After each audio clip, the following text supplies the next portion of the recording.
যে আমার হাজবেন্ড বলছে আমার চেহারা তিনি আর দেখতে চান না এবং উনি সুস্থ হলে আমাকে দেখে নেবেন, এই কথাগুলো বলছেন। ইভেন হচ্ছে আমার শাশুড়ি বারবার বলছেন আমি আপনাদের সাথে কেন কোঅপারেট করছি।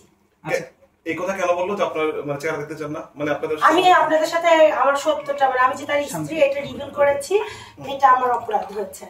আচ্ছা, পূর্বের কোনো ঝামেলা আছে কিনা আপনাদের স্বামী স্ত্রীর ভিতরে বা পারিবারিক? পূর্বে কি স্বামী স্ত্রীর সংসারে থাকলে যেরকম টুকটাক ঝামেলা হয় এইরকম আর কি। আচ্ছা, আরেকটি বিষয়, 17 তারিখ আগ পর্যন্ত কি তিনি নিয়মিত এই বাসায় আসতেন কিনা? হ্যাঁ, উনি বাসায় আসতেন, কিন্তু মাঝে মাঝে উনি থাকেন না, মাঝে মাঝে।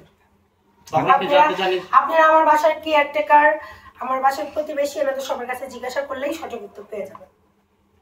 আপনি জানতে চান যে তিনি আসলে কন্টিনিউ বাসায় আসেন না, দূরে কোথাও গিয়ে থাকেন? আমি ওনাকে বলি উনি বলে যে কাজ আছে, কাজে আছি, কাজ করছি, এই ধরনের। যখন বিভিন্ন গণমাধ্যমে এইটা প্রকাশ পেল যে ওই মহিলা ওনার বউ, তখন আপনি কোন মিডিয়ার সাথে যোগাযোগ করেন নাই যে আসলে এটা কি প্রচার? না, আমি আসলে কোন মিডিয়ার সাথে সম্পৃক্ত না। আমি এই জীবনে প্রথম মিডিয়ার সামনে আসছি আপনাদের মাধ্যমে। তো আমি আসলে কোন মিডিয়ার সাথে আমার মিডিয়ার সাথে কোনো জানাশোনা বা যোগাযোগ নাই। আর যখন ওনার এই ঘটনা ঘটলো তখন আমি আসলে হতভম্ব হয়ে গেছি যে আর বাংলাদেশের সকল মানুষ ওই মহিলাকে বাহবা দিচ্ছে, করছে, কিন্তু আমি হাইড হয়ে যাচ্ছি, আমার বাচ্চারা হাইড হয়ে যাচ্ছে। আচ্ছা, ওনার অফিসে উত্তরা কেন গিয়েছিল? মানে উত্তরা যাওয়ার কারণটা কি?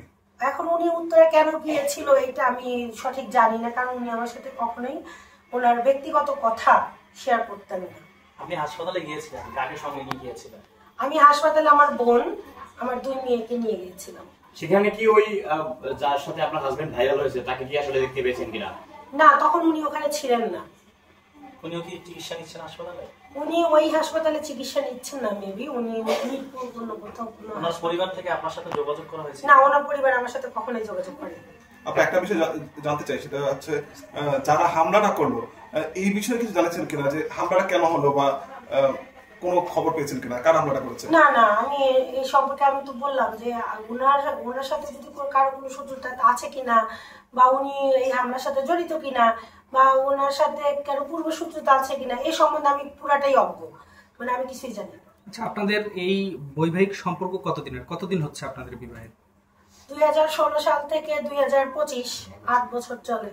আচ্ছা, এই নারী যে আসলে দেখা যাচ্ছে যে সোশ্যাল মিডিয়ায় ভাইরাল হলো, সেক্ষেত্রে মানুষের বাহবা পাচ্ছে এবং আপনার সংসার ভেঙে দিল, এবং আপনার সন্তান নিয়ে আসলে এখন কি পরিস্থিতি, এই বিষয়টা এই মুহূর্তে আপনি কি চান? আমি চাই আপনাদের মাধ্যমে, তারা যেহেতু আমাকে শাসাচ্ছে, সে অসুস্থ অবস্থায় আমার চেহারা দেখতে চাচ্ছে না, আমার শাশুড়ি আমাকে শাসাচ্ছে, আমার শ্বশুর পাশ থেকে আমাকে শাসাচ্ছে, তারা আমাকে ভয় দেখাচ্ছে আমি যেন আমার সত্য পরিচয়টা, ইভেন আমার শাশুড়ি নিজেই স্বীকার করেছেন যে আমি তার ছেলের বউ, আমার স্বামীও স্বীকার করেছেন যে আমি তার স্ত্রী, কিন্তু আমার এই আপনাদের কাছে এই কথাটা বলাটা সব থেকে বড় অপরাধ হয়েছেন। তারা আমাকে মানে শাসাচ্ছেন আমি যেন এই বাসা থেকে আপসে বের হয়ে যাই, কিন্তু আমার সেরকম অ্যাবিলিটি নাই। আমি 2টো সন্তান নিয়ে কোথায় যাব? আচ্ছা, কোথায় যাব? আমার সন্তানের বয়স 5 বছর আর 4 বছর। আমি এই 2টো সন্তান নিয়ে কোথায় যাব? আমি আপনাদের পাশে রেখে আমি আইনের মাধ্যমে যেতে যাচ্ছি। আপনার আইনের সাপোর্ট দেন আমাকে। ওই নারী পক্ষ থেকে একটা মামলা করা হয়েছে এবং ব্যবস্থা নেবে আইনশৃঙ্খলা আইন বলছে, সংবাদ সম্মেলন হয়েছে। আর সেই ক্ষেত্রে আসলে যদি ওই নারী দাবি করে যে উনি ওনার বউ, তাহলে তো সবকিছুই দেখা যাচ্ছে ঠিক আছে, স্বামী।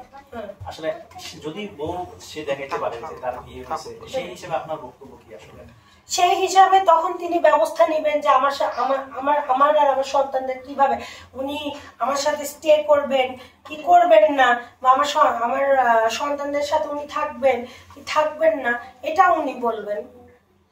পাশে যে দুজন